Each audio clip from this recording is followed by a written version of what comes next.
Happy Monday. Okay, so before I introduce our special guest today, I wanted to address the devastating earthquake in Turkey and Syria. Today, our deepest condolences are with those who have lost loved ones in the devastating earthquakes that have thus far claimed thousands of lives and caused massive destruction in Turkey and Syria.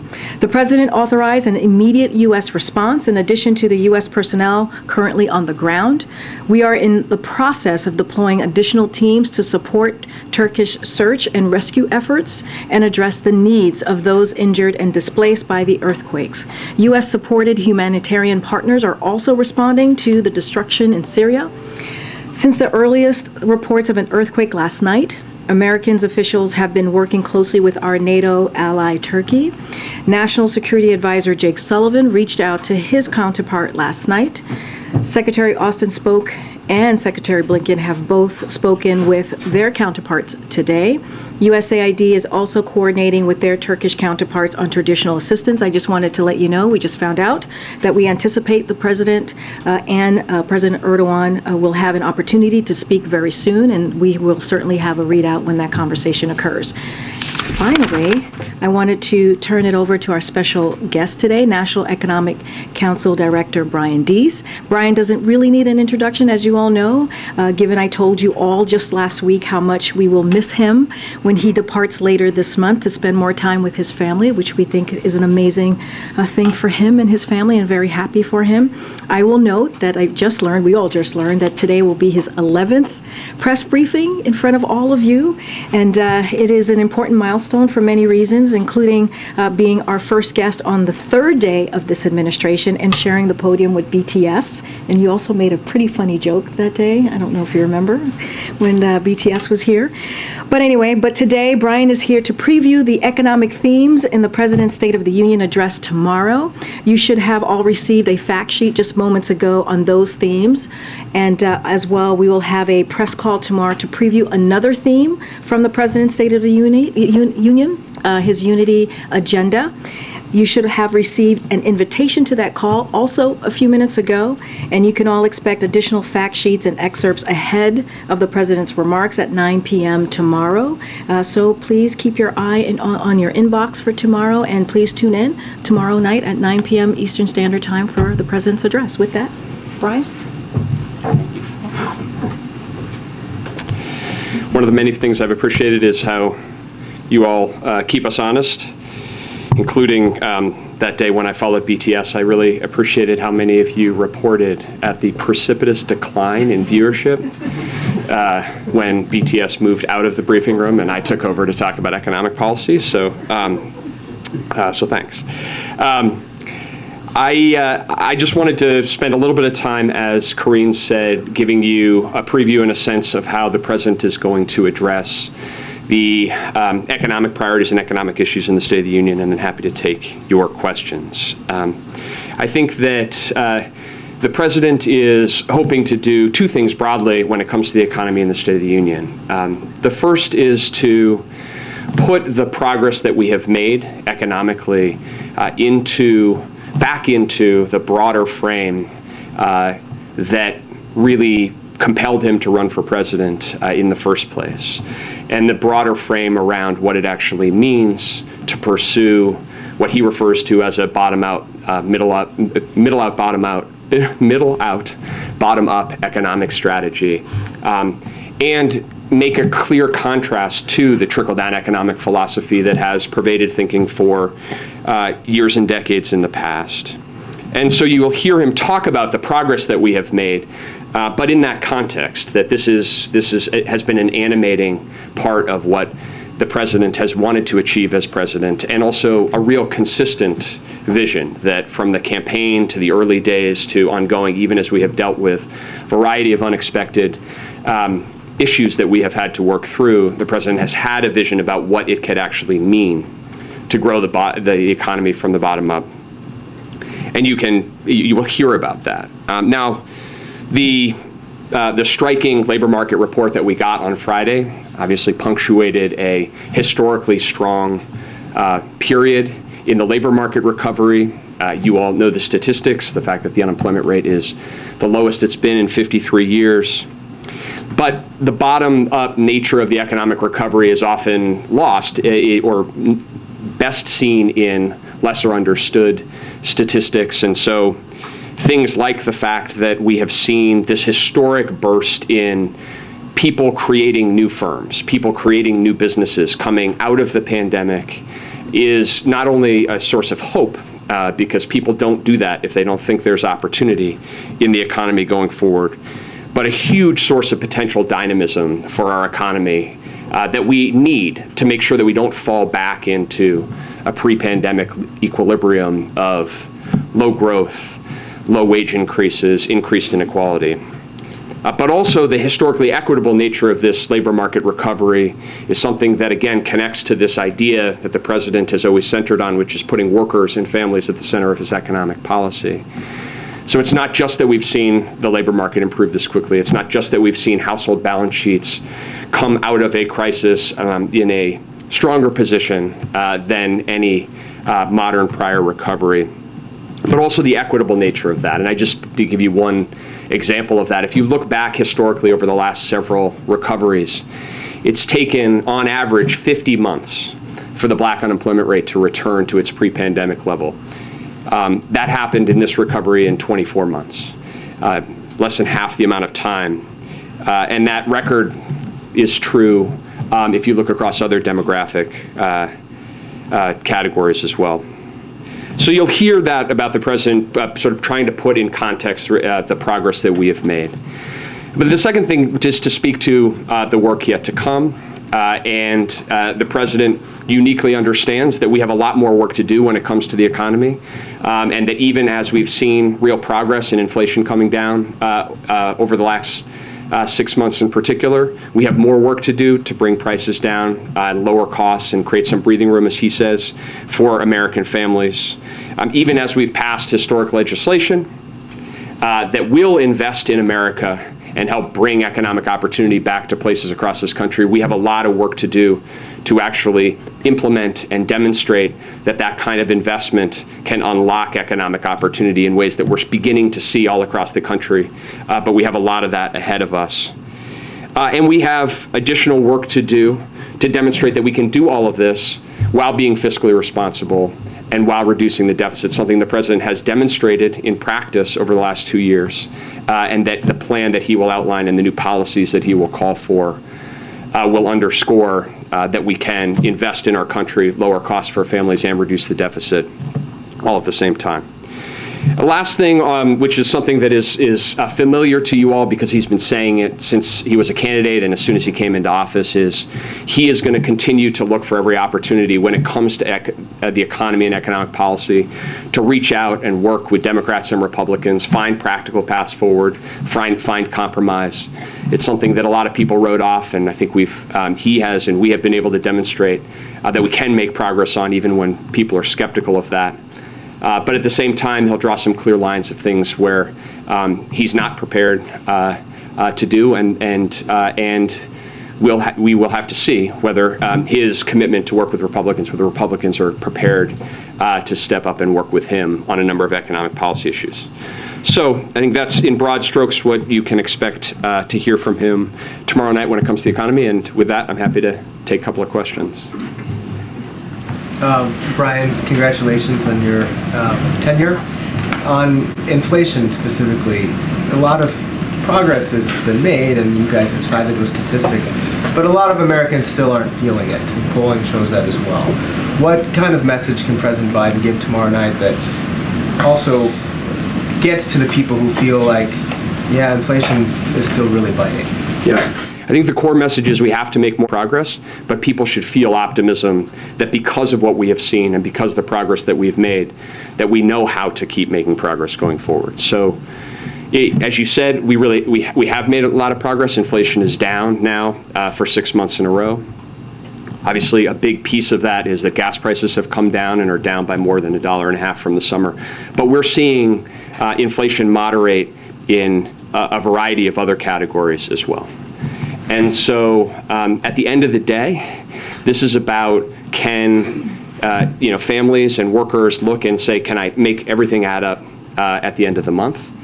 And so we need to keep making progress in bringing those price increases, moderating, but we also need to keep making progress at lowering costs directly for families. And so that's one thing you're going to hear directly from the president, that a core part of any viable economic strategy needs to answer the question of how are you going to keep lowering costs for families.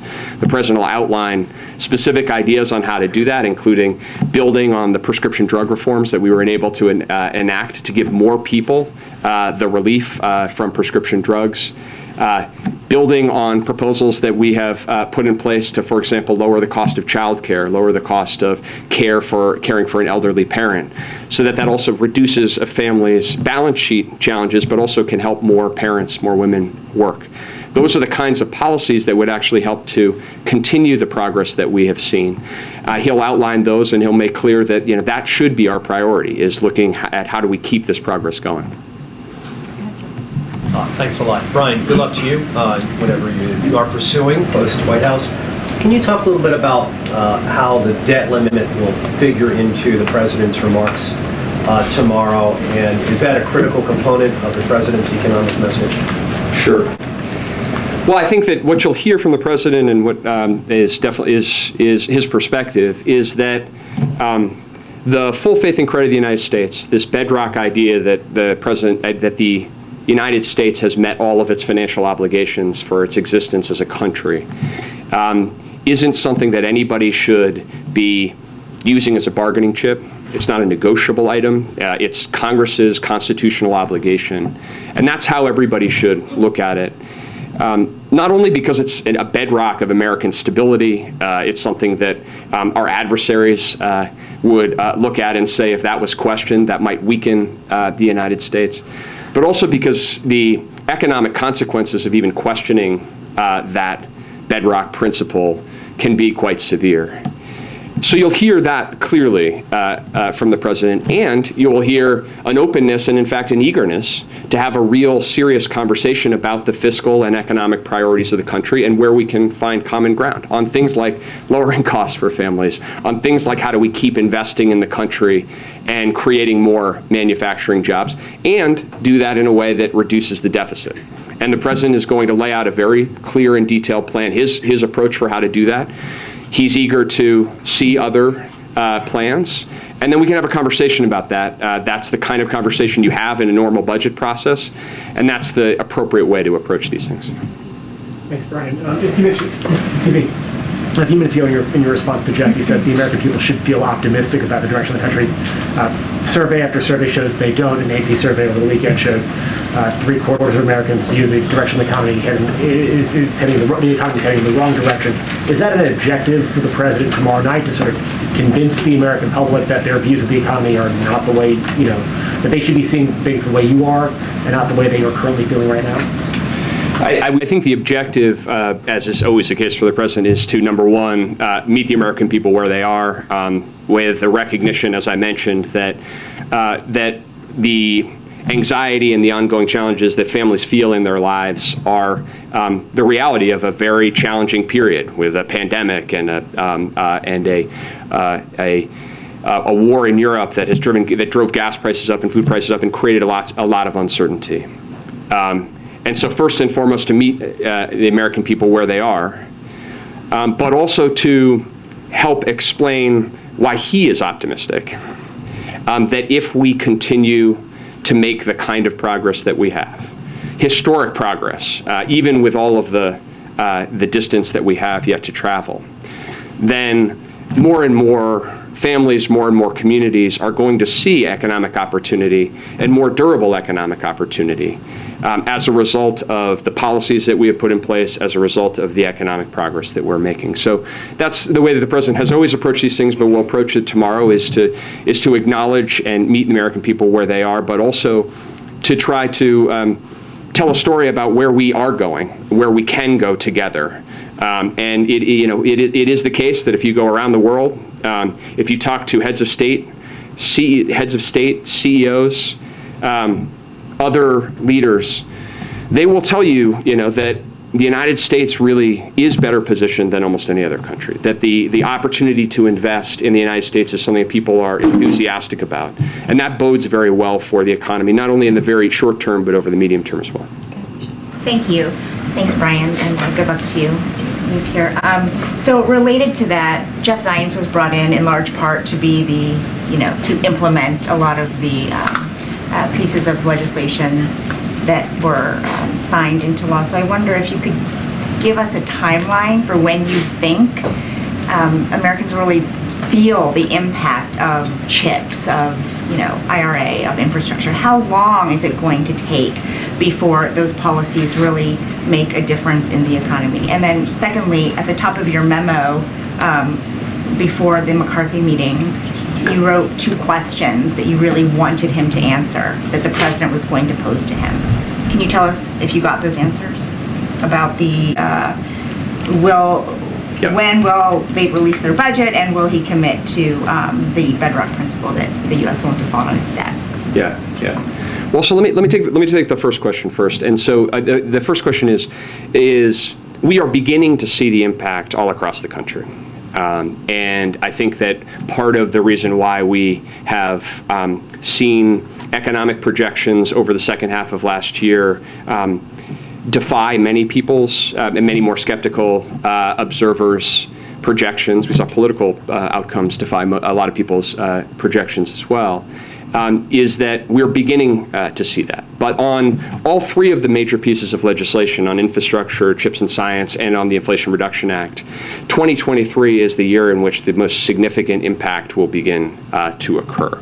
And so, these things operate in stages. And so, if you live in a community like the greater Syracuse community in upstate New York, or outside in the area around Phoenix, the announcement that there is going to be a big investment in building a facility to manufacture semiconductors is the beginning of a process that is going to change and affect your community across time, beginning with significant new jobs in construction, and then over the course of 12 or 18 months hiring engineers and facility operators and the like. And so that will happen across time. But I think that this is a year of action and investment and implementation where across those areas you're going to see this unfold in more and more ways. And one of the things that we often show, but we use for our own internal planning as well, is just a physical map of the United States where you can see increasingly the commitments of private companies making investments, the grant announcements going in, the ways in which they're going to begin to unturn. And so it will certainly happen across time. I think, I do expect that this coming year will be a big year on that front. And the last thing that I'll say is that, this commitment to invest in this country in a way that we haven't really done for decades is core to the president's bottom-up economic philosophy. That you have to do that with speed and precision. You need to make sure people understand how it's done, but you also need to recognize that if we're really going to rebuild our infrastructure, we're really going to regain our strategic edge in an area like semiconductors, we also have to be committed to doing it over a multi-year period. Certainly that's true of other countries where we have been deferring that maintenance and not doing that investment. So it's also going to be something that we need to commit to over time. And the McCarthy memo? Oh, right, okay.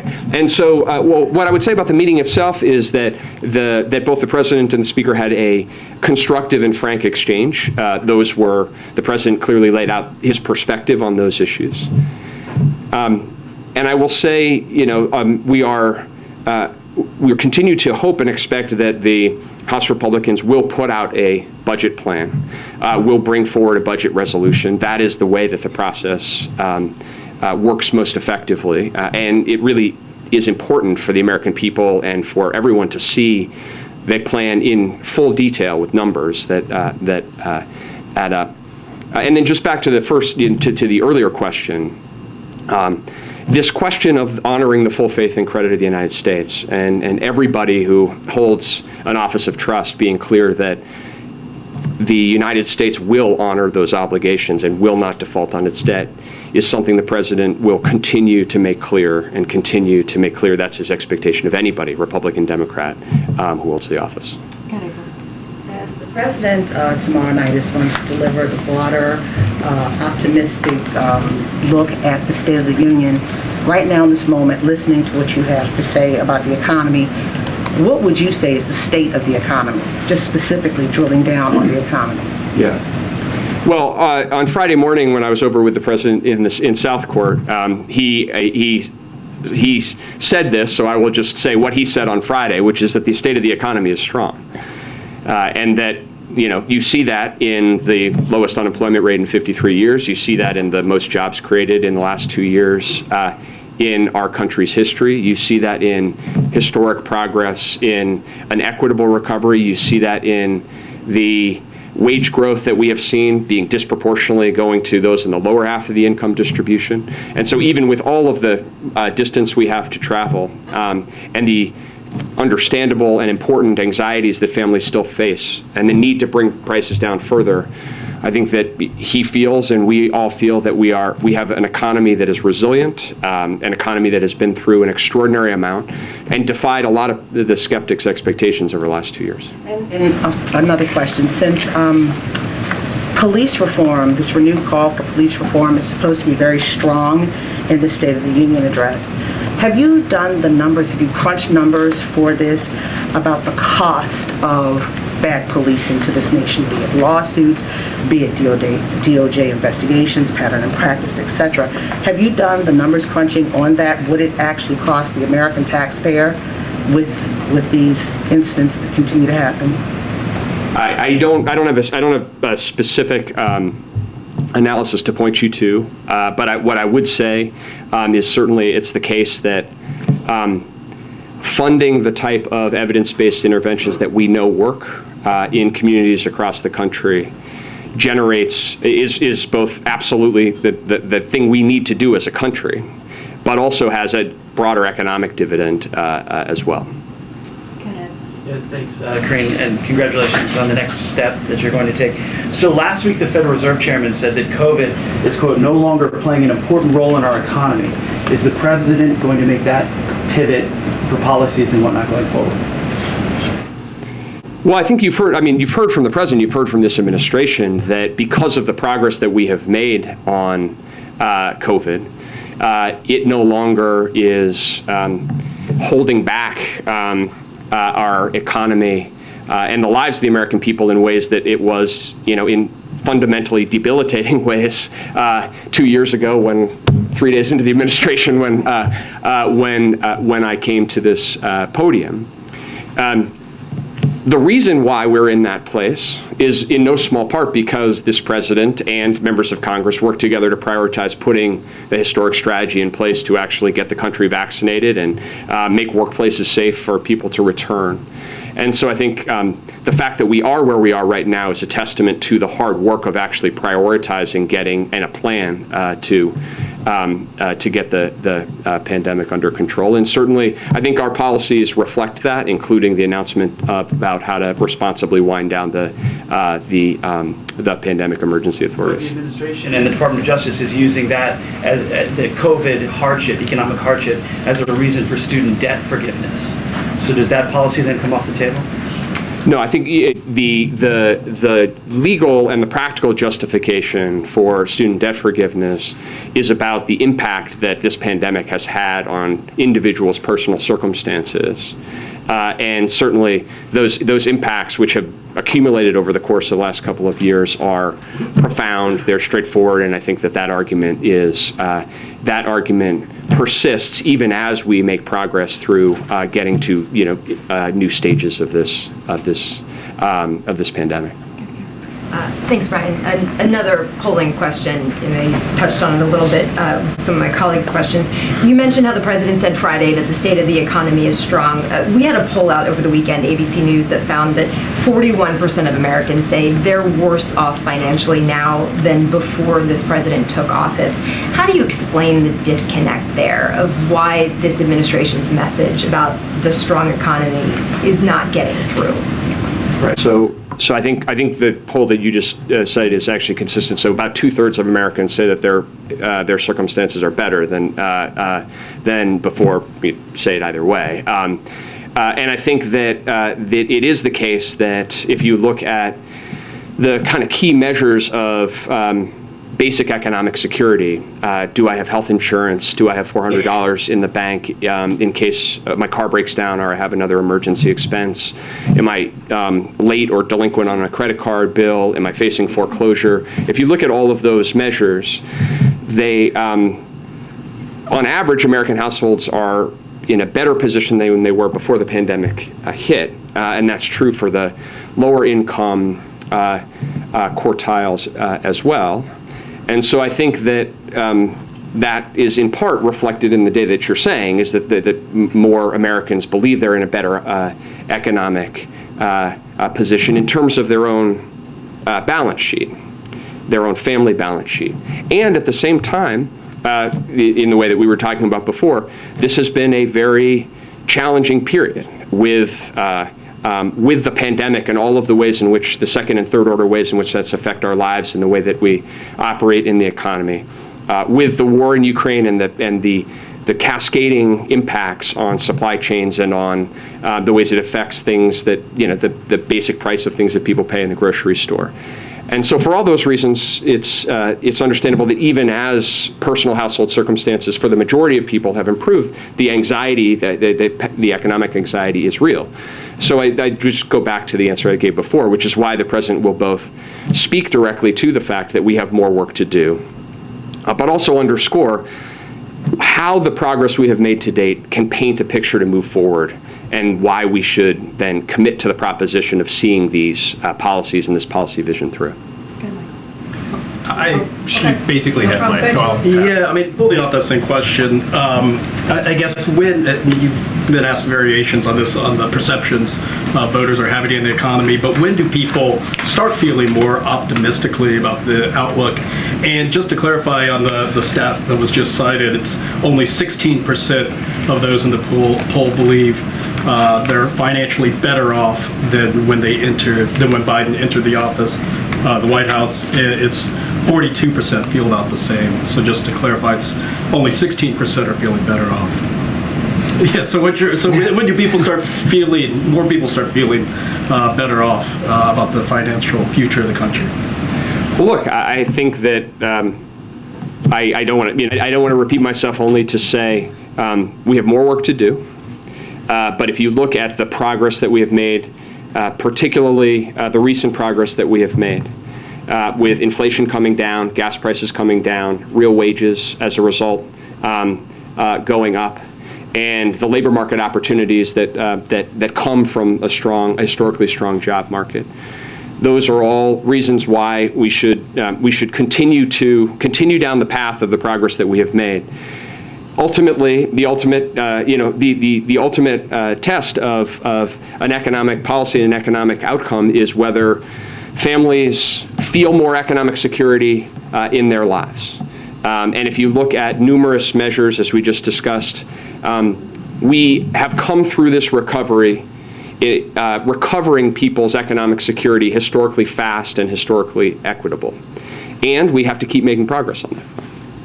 Phil in the back. Thank you. The president has a lot of good news to tout tomorrow: low unemployment, reinvestment in manufacturing. I'm wondering, though, if you could help us get a better sense of his thinking on a lingering problem. The other day, when he was asked about inflation,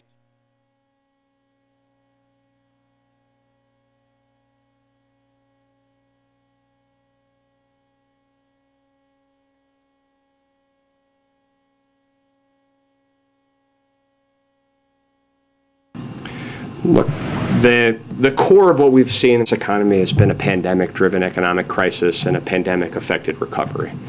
And that pandemic, when he came here, was raging out of control, and there was no strategy, economic strategy, to actually drive a recovery in the economy and drive a recovery in the pandemic. And I think that as we look back, the principal drivers of inflation have been the pandemic globally, and subsequent shocks to the system, the most significant of which was the war in Ukraine.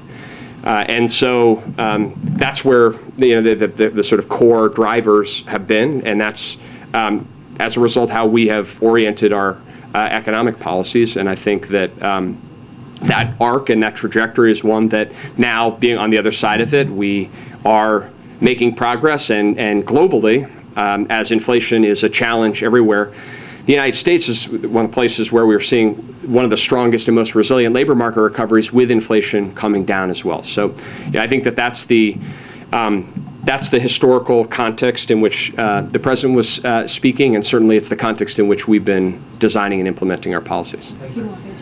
Thank you. Can you just go back to the Friday jobs report? Goldman has a report out today saying I think the odds of a recession are falling next 12 months to 25%. They now peg the odds up from 35%. What do you think the odds are of a recession right now, and do you think that they're improving given that jobs data? Are you more hopeful of a soft landing? Look, the way I'll answer that question is to go back to a point I made earlier about the importance that this president having a consistent and clear economic vision. If you go back, 7-8 months ago when we laid out our strategy for how to effectuate a transition to more steady, stable growth, which meant trying to bring inflation down, maintain a resilient and strong labor market. A lot of people at the time, a lot of projections at the time said that that wasn't possible, that wasn't feasible, that the economy would likely be in recession now, in the first quarter of this year. And I think that over the course of this period of time, we've seen inflation come down. We've seen the labor market remain resilient. We've seen real wages go, and we find ourselves today in an economy where we have real resilience here. And so, as we look forward, the takeaway that we take is less to look at the infinite predictions that are out there, though we study those analyses along with others, and instead to redouble our efforts to actually implement a policy agenda that we know and we have seen has really helped to bring this progress along. So that's where our focus is. You don't think the recession odds are rising or falling, status quo? I think if you look over the course of the last 3 months, it would be hard-pressed not to say that the economic data has come in a way that is spoke to inflation cooling and a more resilient labor market than most people thought was possible. It's a bit of a tricky question. They haven't obviously announced your successor yet. We don't know when that will be. One of the rumored candidates has been the vice chair of the Fed. Have you been part of any conversations at the White House about how that process would go in replacing or filling any Fed candidacy, and would existing governors be a candidate for the vice chair, or would you be looking outside to fill the vice chair position? So the president hasn't made a decision. I'm not going to speak to or get ahead of the president making a decision on that front, so I'm going to leave that to him. Thank you, Brian. The Federal Reserve increased rates and signaled more rate hikes. Is the president concerned about rising borrowing costs for businesses, for consumers, and how is this going to impact his economic plan going forward? Well, I think it goes. It's an important question, and it connects to. I'll bring it back to where we started this briefing, which is the president's view is that the most important things we can do for the economy right now to sustain this historic recovery, transition to not only to get back to the pre-pandemic equilibrium, but to have an equilibrium where we have stronger, more resilient growth, higher productivity gains, stronger and more broadly shared wage gains, is to actually invest in this country and lower costs for families. And so that's particularly important at a time where the financial pressures on families and household balance sheets are acute, and to do that in a way that is consistent with this transition that we need to have. And we have a policy model for how to do that. In fact, the Inflation Reduction Act was at its core about lowering costs that families face. The actual monthly costs that they face for prescription drugs or for health care, lowering the clean energy costs that they face, while also reducing the deficit at the same time. So we know that we can do this. We just passed a historic piece of legislation to this effect. And so in areas from childcare to housing to otherwise, you'll hear proposals from the president that have exactly that structure. How do we lower the costs on a family's balance sheet and do it in a way that actually supports the macroeconomic transition we need? Thanks. Brian, I wanted to ask you if we should expect to hear anything from the president tomorrow night about the solvency of Social Security and Medicare. Will he have a comprehensive plan? Will we hear about it tomorrow night? So I think you can expect to hear from the president is his values and his orientation on this issue, which is he thinks that it is It is not something he would support to cut either of those programs, and that there are ways that we can strengthen those programs and actually increase the ways in which they help the American people while also bringing down the deficit at the same time. So you can certainly expect to hear from him a pretty clear posture when it comes to those programs. Specifics that address the solvency question? Well, I think that there'll be a period between the State of the Union and the budget, and so I think you'll hear from the President speaking about his principles and his vision tomorrow, and then I think you can expect that you're going to see a lot of detail about the President's policies in his budget. Thanks. In the speech, will he directly express optimism that the U.S. won't hit a recession? Is that something he'll address directly? And then on a separate issue, I think you're set to meet with the French and German economic ministers here tomorrow. They're raising concerns about the subsidies in the IRA. What's your message to them going to be? And what's the latest in terms of how the U.S. might accommodate concerns in Europe? Yeah. So on the first question, I think you'll hear the President is optimistic about America's future because he believes in the American worker and the grit and resilience of the American people, and that that's a message that he will communicate clearly.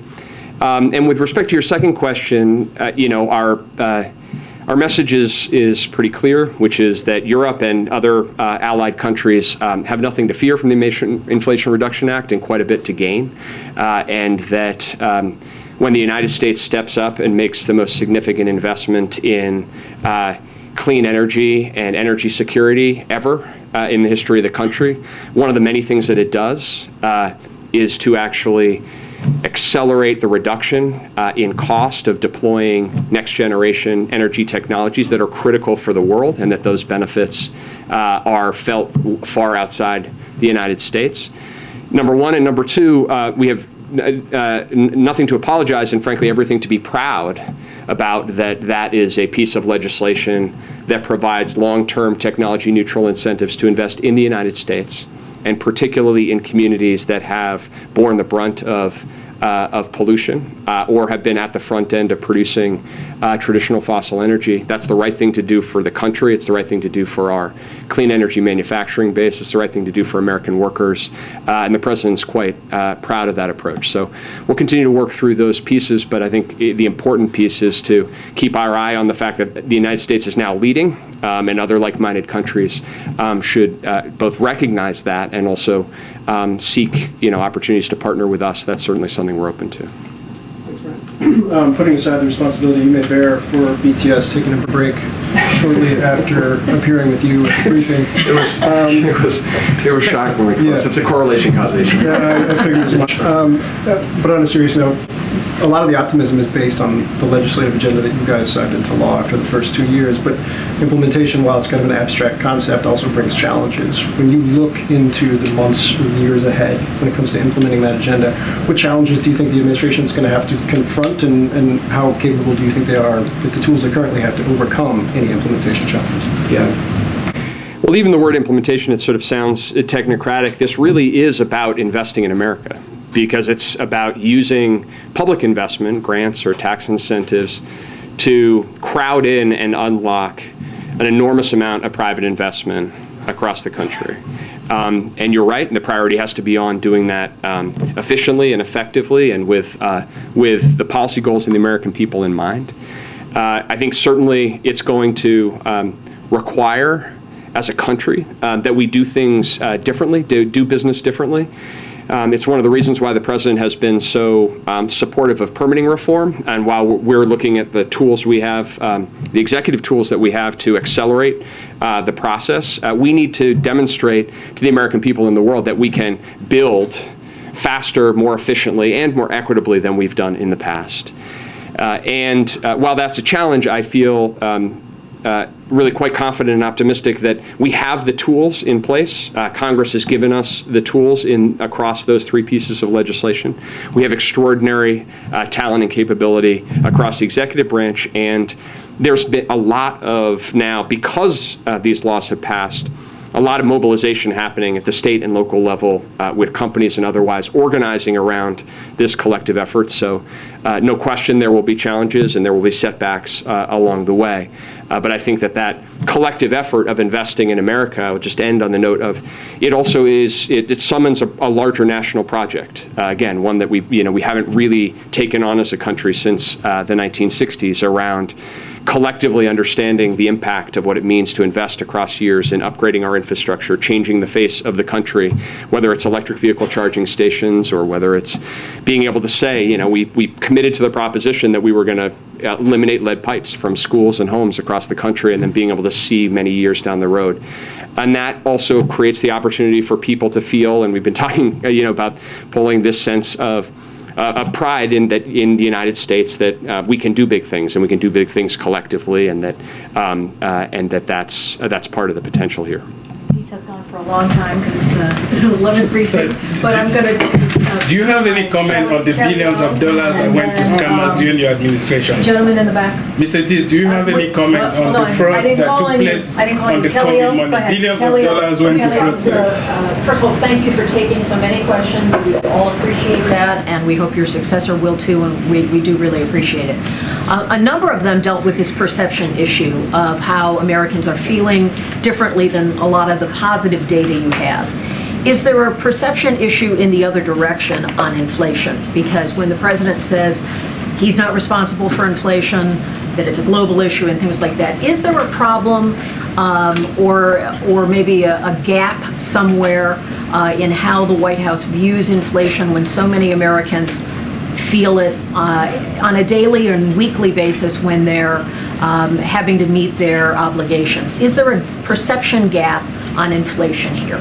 No, not at all. I mean, you have a president who has gone out and said that his top economic priority is to bring down inflation. You have a president that prioritized working with Congress to pass a bill called the Inflation Reduction Act, which, as we talked about before, was designed specifically to lower the cost of people's prescription drugs, lower healthcare costs, lower clean energy costs. And you have a president that has been tireless about working on those issues that connect most directly to the lived experience of people across the country. The efforts, which I won't, we've talked about at this podium around trying to help bring gas prices down in the wake of Putin's invasion. From things very visible in public, like the historically strategic petroleum reserve, to things the president is doing every day behind the scenes diplomatically with our allies and partners on those sets of issues. And as a result, in no small part because of those efforts, we're now seeing progress. That progress is not sufficient. We need to keep making more progress. But the president is actually focused today on those issues, and that's what you're going to hear. How can we keep making progress to reduce lower costs for people? And I would say this, I think, also is an area of contrast that the president will highlight, which is that he wants this economic conversation to focus on how we can keep reducing costs for the American people, and doing things like cutting taxes for the very wealthiest people in the country and increasing the deficit as a result of that. Not only are bad economic policy, but they don't speak in any way to that core issue. So I think the president is very much focused on that issue. He's shown that he can actually work to deliver results, and is going to keep arguing why we need to make more progress on that front. Very last question, the gentleman. Thank you. Speaker McCarthy clearly believes Democrats in the White House will give Republicans some concession for raising the debt limit.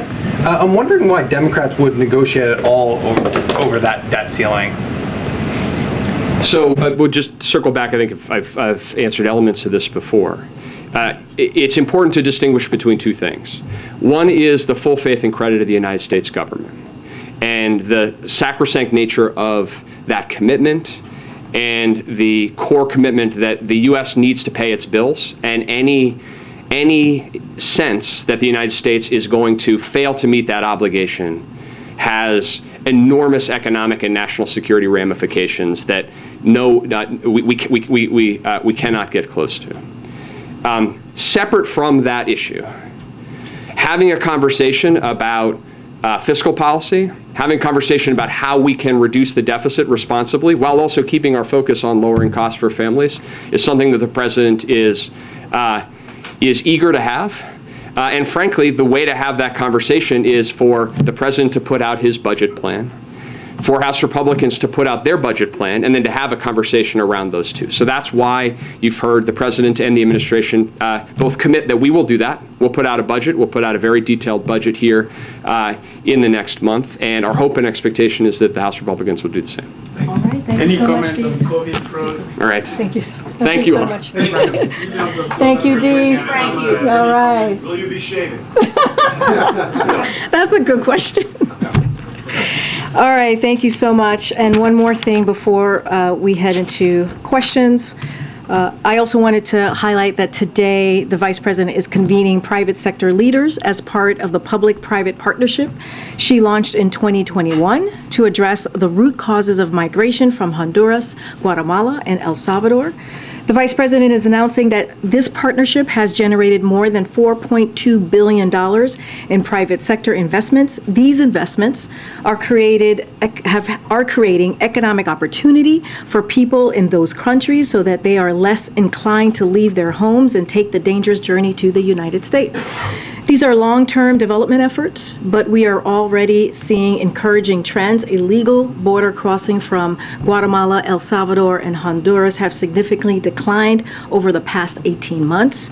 That's in addition to the impact of the border enforcement measures President Biden announced just last month, which have resulted in a dramatic decline in illegal border crossing with Venezuela, Nicaragua, Haiti, and Cuba. All told, we are now seeing the lowest number of illegal crossing between ports of entry since February of 2021. It doesn't mean our work is done. As you all know, we still have more work to do, and we're going to keep at it.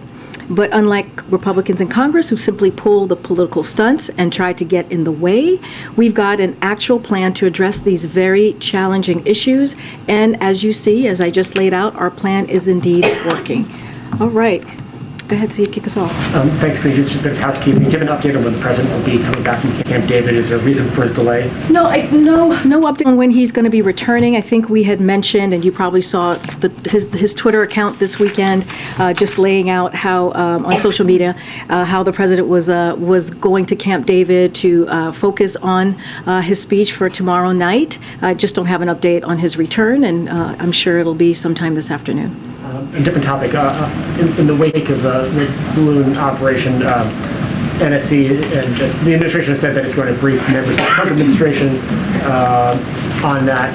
Can you give us a list of which Trump administration members would be eligible for that briefing? I mean, is former President Trump eligible, since the president had previously blocked him from getting classified briefings after he left office? So as we mentioned, and you heard my colleagues from NSC, that we are prepared. The Intelligence Committee is indeed prepared to offer key officials, as you were just laying out, from the Trump administration on the briefings on this PRC surveillance program.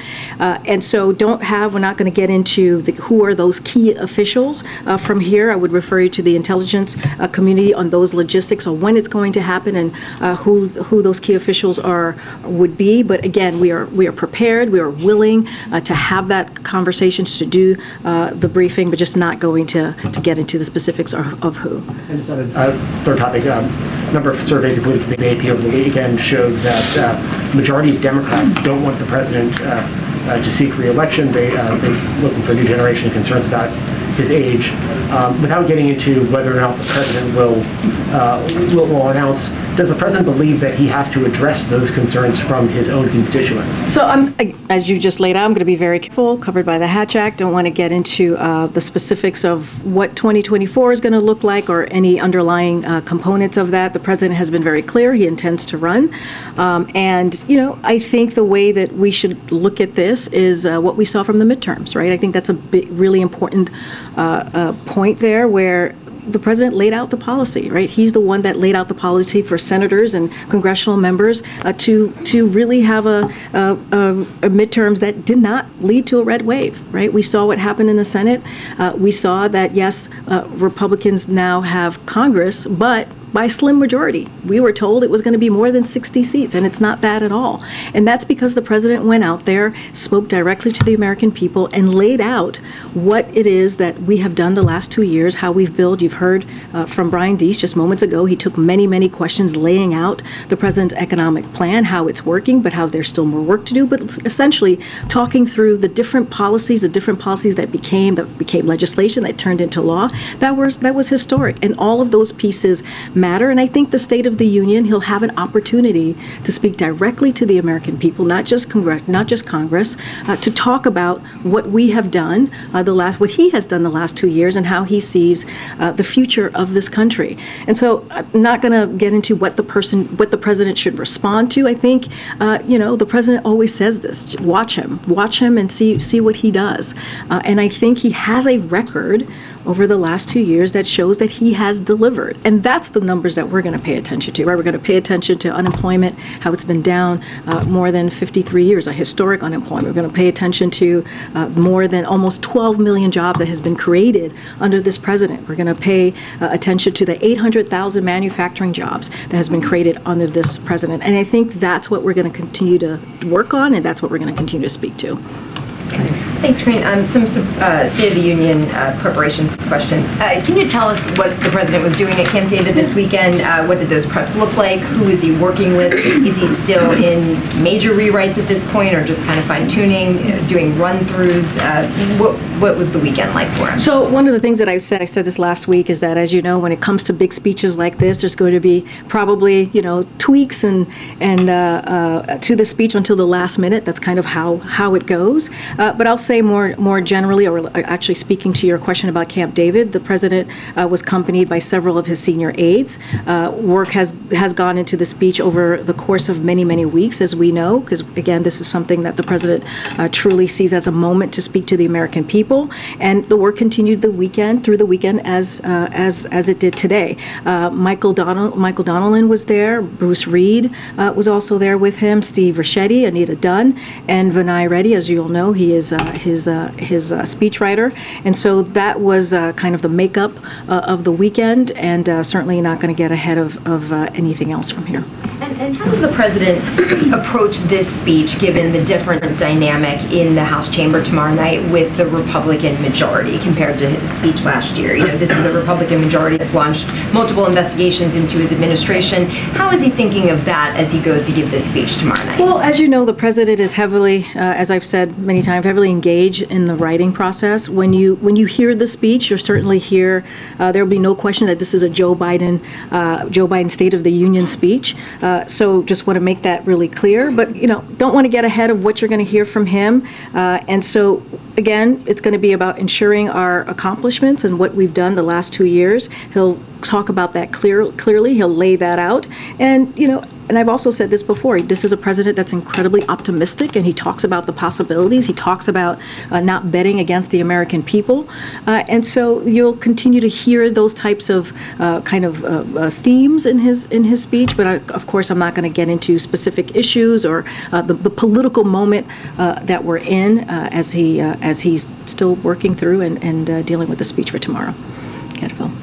Thanks, Karine. The administration officials said that after the balloon was shot down, there were communications between the administration and their Chinese counterparts, kind of detailing maybe rationale and the why. Can you talk about how you guys are thinking through the next steps in this relationship, given the cancellation of Secretary Blinken's visit, and obviously what seemed to be a pretty brazen act over the course of the last week?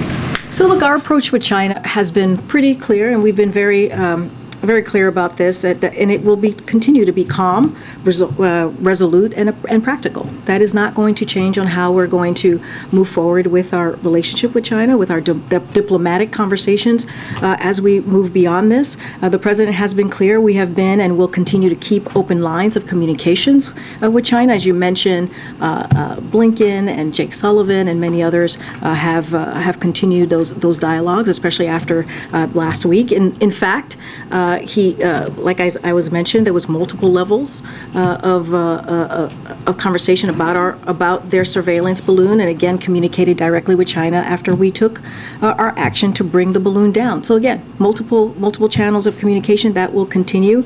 China's, we believe, irresponsible action were visible for the American and the world to see. Not only that, at the same time, a second PRC surveillance balloon was seen traversing in Latin America. That's one thing that you all reported. And it's up to China to show it is serious about its words of being a responsible country, that it wants to build on the meeting that the President had with President Xi very recently. And so it's up to China to figure out what kind of relationship that they want. And as you know, yes, Secretary Blinken did postpone his trip. It was not canceled. And when the time permits, we'll see that trip back on the books. But again, it doesn't change our what we are trying to do and how we're trying to move with China. It's up to them. And then just one more. On Saturday when the President spoke just off of Air Force One, he seemed very definitive in making clear that he was the one who said explicitly, I want this to be shot down. The military leaders suggested wait. Was that a reflection perhaps in frustration in terms of the political attacks you guys have gotten from Republicans who said this should have happened on the front end as opposed to the back end? Well, just a couple of things. I know there was a TikTok that went out to all of you from the National Security Council that was pretty detailed on how everything kind of broke down for the past week and how things flowed. I'll give a little truncated version of that. On Tuesday, the President, through the National Security Advisor, Jake Sullivan, directed the military to refine and present options to shoot the balloon down immediately. The President also directed the military and the intelligence community to collect against the balloon so that we would learn more about China's capabilities and tradecraft.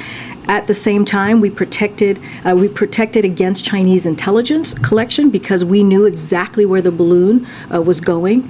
The military recommended taking the balloon down over water, following the determination by military commanders that there was undue risk of debris causing harm to civilians while the balloon was over land in Alaska, Canada, or the continental United States.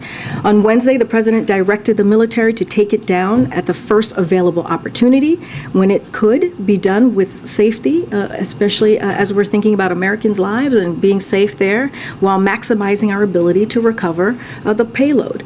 Shooting the balloon down over water wasn't just the safest option. It maximized the chance of recovering the payload, giving us a better chance to get information from the Chinese surveillance balloon payload. But I think the bottom line here, and this is something that we want to make very clear, is that, look, what China did was unacceptable. We protected civilians, and we gained more intel while protecting our own sensitive information. And so I laid that out so you have an understanding of how this past week went.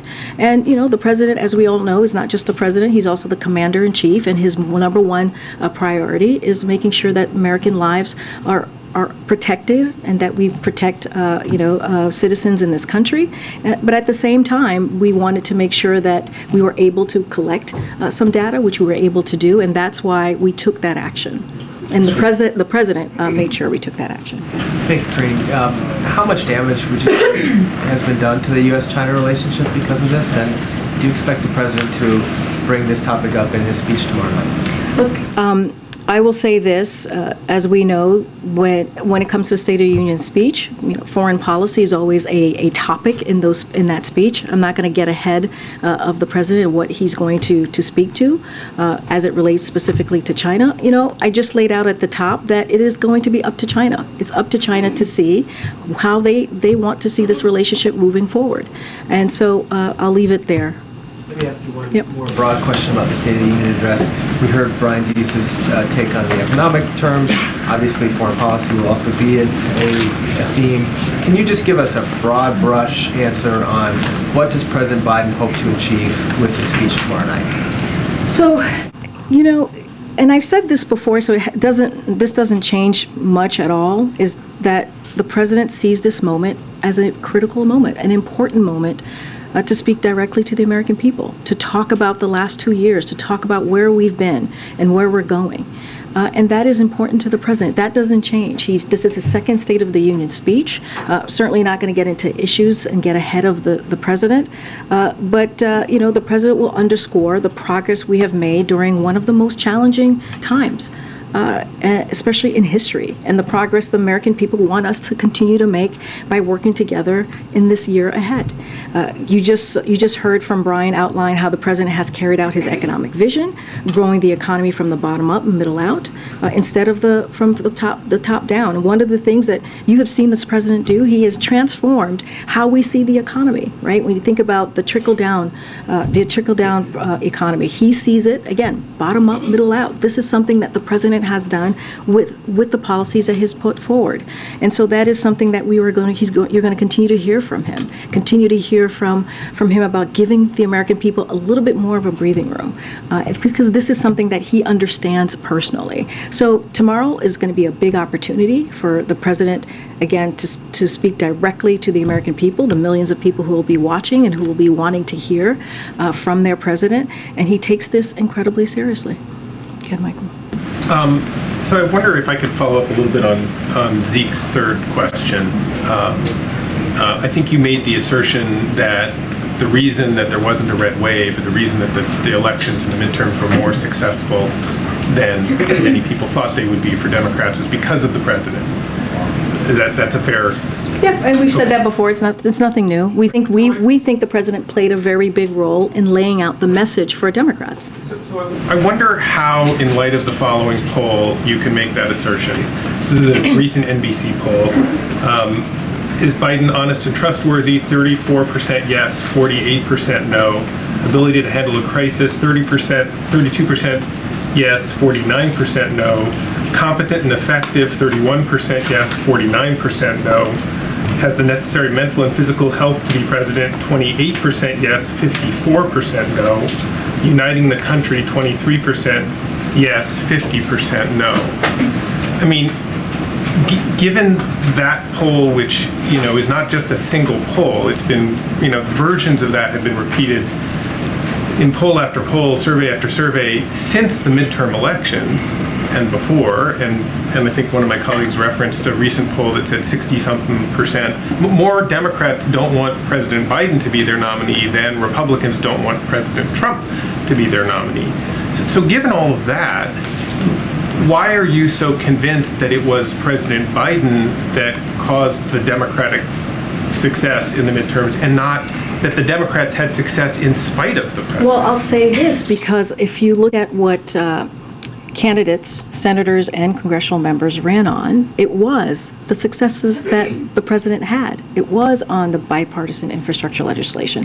It was on the CHIPS and Science Act, which was bipartisan because of the president was able to make that happen. It was because of the Inflation Reduction Act. If you hear the message that was coming out of Democrats during the midterms, it was what we were able to deliver. So yes, so that's what they used, right? They used exactly what the president was able to do in order to get that success.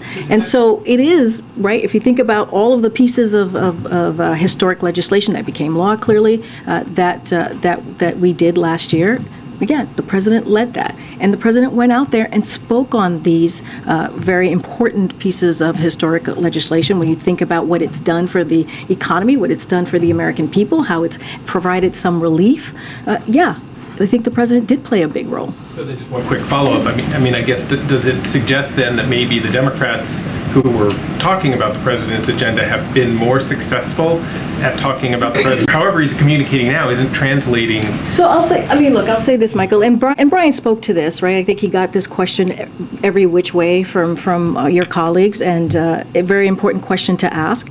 But I'll say this: we understand, and it is true, that the American people are feeling inflation. They're feeling what the pandemic and COVID has done, right? The last 2-3 years, and so we understand that they're going to have some feelings about the economy right now, and so that is something that the president has always acknowledged and has said there's always more work to do. But also the reality is, if you look at the data, if you look at how the economy has bounced back because of this work that the president has done, and Brian spoke to this, I have spoken to this, when you think about record 12 million jobs, when you think about unemployment unemployment at the lowest that it's been in 54 years. When you think about the 800,000 manufacturing jobs and how important the CHIPS and Science Act is going to continue to be as we see manufacturers coming back to the U.S., those are real data points, right? Those are real things that has occurred these past 2 years, and it's because of the president. And so, look, we get where the American people are, but what we are going to focus on are the numbers that I just laid out, and that is also important. Will we continue to need to talk direct to the American people? Absolutely. That's why the State of the Union, we see it as an important moment to lay out for the president, to lay out how he sees the country moving forward, and also to remind folks and lay out what he has done the last 2 years. There's no easy answer there. I get where you're getting to, but this is an incredibly complicated time. What the president's going to focus on is how he's going to continue to deliver for the American people. Thank you, Karine. Thanks. Is this the first Chinese balloon that the U.S. identified flying over U.S. airspace under this administration? So what I can say is that we have talked about China's balloon program. We have generally on this, the Chinese surveillance balloons program has been around for some time. We even briefed Congress this past August. So I don't have any specific on any other balloon during this president's administration, but there has been a program that has been in effect. We have kept Congress abreast on that. But I don't have anything more to say or to share. How is it possible that this administration discovered at least 3 previous balloons that flew over the U.S. under the previous administration, but Trump officials didn't know it was happening? Yeah, so look, I think that, and we have talked about this before, about how when the PRC government surveillance balloons transited the continental U.S. briefly, at least 3 times, as you just mentioned, during the president's prior administration, and once that we know of the beginning of this administration's, but never for this duration of time, as we know. This information was discovered prior to the administration left, but the intelligence community, as I said, is prepared to give briefings to key officials, but this is something. Post. But this is something that they were not aware of, as we've just laid out. But again, we are ready to brief key officials to let them know what the intelligence community was able to figure out. You can share about how you became aware of it. Like, did you go back and look at some? So I'm not going to get into intelligence community information from here. That's not something that we do from certainly from the briefing room. What I can say is that we learned of this, the 3 prior during the past administration, and so we are willing to share that information. But again, just not going to get into intelligence from here. Last question on this: since the administration was aware of the balloon program, did any U.S. officials have conversations with the Chinese about balloons over U.S. airspace during this administration? We're not going to get to specifics of private diplomatic conversations we have with China. We're just not going to do that from here. We've been very clear that what China did was indeed a violation of international law. You've heard directly from Secretary Blinken making that very clear. And China knows that that we will vigorously defend our homeland and sovereignty. That is something that we've also made very clear. But we're just not going to get into diplomatic conversations from here. Follow up on that. What happened? Hopefully, if you get time for 1 or 2 more. Okay, 1 or 2 more. All right, I'm going to go to the back. Go ahead. Can I ask just about COVID? It took up a lot of real estate in last year's State of the Union speech. What's going to be different this year? And is the president going to address the yawning gap between vaccinations in the developed world and in the less developed world? As you know, I'm not going to get ahead of the president's speech tomorrow. As it relates to COVID, the president has talked about many times of how we've been able to get the economy going, and a lot of that was because of how the president handled COVID, of how he was able to put forward an American Rescue Plan that was able to put forward a comprehensive plan to get shots in arms. And because of the work that this president has done, we are in a different place. COVID is not taking over our lives. We're still fighting COVID, but again, we're in a different place. I'm just not going to get into what the president's going to talk about or say and on any particular issue. We've kind of given kind of a little bit of the themes a little bit here. You heard from Brian. Just not going to get ahead of the president from here. I'm going to go ahead. Thank you. Sorry. I'll take the next one. Has the president looked to any past State of the Union addresses for inspiration as he crafts this one? He's worked with some great orators over the years. So, not going to go into his process. What I can say is the president was a senator for 36 years. He was vice president for 8 years. He has been president for 2. He knows how this process is. He knows how it works. He knows how important tomorrow is going to be. And he is, when you hear the speech, is going to sound like a Joe Biden State of the Union speech. So I can definitely assure you on that. Just not going to get beyond that. Go ahead, the person behind you. Thank you. So, Karine, we know of these few balloons that had flown in the past. The one, of course, from last week. You say the relationship is up to China going forward. Should the expectation be for the American public that this is it with balloons then? Or is it that this could potentially happen again in the future? And if that's the case, that the standard procedure going forward is wait for it to get over water and then it'll be shot down? I'm not going to get into any specifics of what might happen next or hypotheticals from here. I'm just not going to do that. What I can say is, as you've heard me say, there was a China surveillance program, right, balloon program that we have that has been going on for some time, that Congress certainly was briefed on back in last August, but just not going to get into hypotheticals from here. And then one more. There's bipartisan calls up on Capitol Hill as it relates to TikTok and the national security implications of it. You have Congressman Ken Buck saying, if you see this CCP surveillance balloon scares you, wait until you hear about TikTok. Senator Michael Bennet had recently called on the CEOs of Apple and Google to remove TikTok from their devices, from their Google Play stores and Apple Play Store. Does the administration believe that TikTok is a national security threat, and does it believe that those apps should be removed from phones? So look, the president, the Biden administration, more broadly, has never allowed TikTok on the White House devices. Other federal agencies have similar restriction. We have been clear about our concerns on apps like TikTok. And so, look, we are focused on the challenges of certain countries, including China, seeking to leverage digital technologies and Americans' data in ways that present unacceptable national security risk. I'm just not going to get ahead of it. As we know, there's a review currently happening, but we take this very seriously. And as I said, the Biden administration has never allowed TikTok on the White House devices. Is it a national security risk? Again, I'm just not going to. There's a review happening by CFIUS. I'm just not going to get ahead of that. Thanks, Karine. Okay. All right. Thank you. Thank you so much. Is there any reason why you continue to discriminate against me? Is there any reason why you want against me and other colleagues?